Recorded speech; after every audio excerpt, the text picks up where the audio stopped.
Xin chào toàn thể anh em ngành nhôm kính.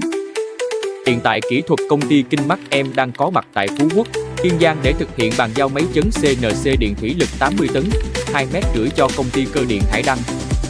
Sau khi hoàn tất quá trình vận chuyển, lắp đặt và cân chỉnh, kỹ thuật bên em đã hoàn thành bàn giao và chạy thử máy thành công, sẵn sàng đưa máy vào phục vụ sản xuất. Với công suất chấn lên đến 80 tấn và chiều dài làm việc 2,5 mét, máy đáp ứng tốt các nhu cầu gia công, chấn gấp kim loại tấm, đặc biệt phù hợp với những xưởng cần gia công chính xác và ổn định. Ngoài chấn thép thì chiếc máy này còn phù hợp chấn inox mỏng, phù hợp với các xưởng sản xuất tủ bếp inox với độ chính xác cực kỳ cao.